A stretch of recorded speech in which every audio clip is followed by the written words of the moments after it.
We need to start off today's conversation with a little bit of honesty, because I'll admit it, I'm a guy who likes a good receipt. Like any good game collector with psychopath tendencies, I take that little store receipt and I tuck it inside the case like a memento, and then I put it in a discreet location so my family never finds out that I'm actually a sick But seriously, old game receipts are fantastic. I have an old EB Games or GameStop for you American folk out there, but this is back from 2011 when they were like giving away original Xbox games. You have Complete in Box like Nightmare Before Christmas, $1.99, Impossible Mission, 99 cents, World Series of Poker, 49 cents. I have another one here from 2011 from one of the thrift shops in my city. I purchased this Crash Bandicoot double pack game here, and it cost me $6.25 after tax. And that's again in 2011 here. 12 years ago. And like I said, I just tucked that inside the case there where I will never forget about it.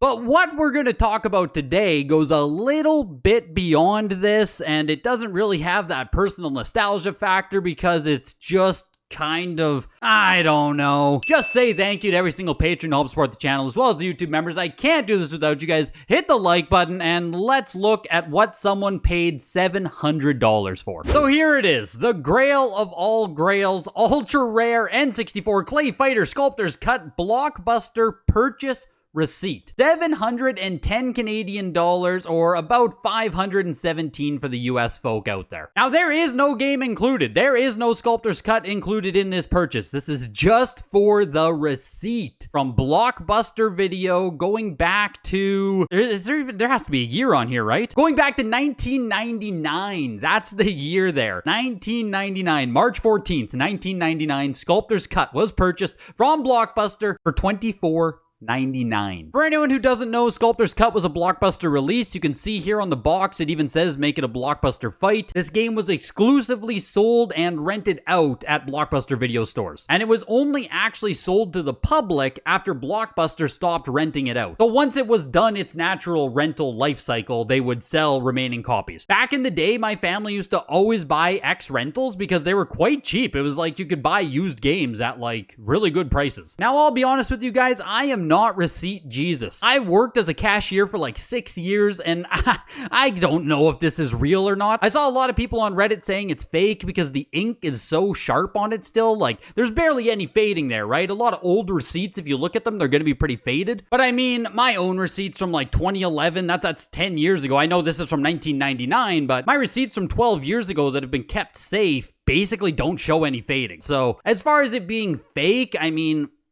I doubt it. If you look at the $710 here, we can go into the bid history because it was an open auction. Like, this was not a buy it now. And we can look for evidence of it being shilled. You can see the accounts bidding. Like, there were no 0 feedback or even 1 feedback accounts. There are 3 different accounts here at $640, $700, and $710. We see another different account at $400. It looks like a pretty legit auction there, especially around the $400, $500 range. There were a lot of people looking to purchase this, which I guess I just have to ask why? And don't get me wrong, I'm a person who loves stupid, expensive, graded, sealed video games. I understand the world of expensive stuff, but I struggle with this one a little bit. Like, when I keep receipts for stuff, it's only because it means something to me personally. Like, that's when I purchased the game. I remember going to EB Games and buying games at those prices, and I remember this one specifically because they didn't have the proper disc, so I had to go back to the store. And that's a memory I have from 12 years ago that's linked to the receipt that I keep in there. But that's all personal. I don't expect you to care about that, and I certainly don't expect someone to pay for that kind of memory. So when I look at this random Blockbuster Sculptor's Cut receipt, maybe someone is going to pair it with the game and it makes the game a little bit more cool. Like, here's the original game and here's the original game receipt. I heard other people saying they're going to use this receipt to scam. You know, you get a reproduction cartridge, you put the receipt beside it, and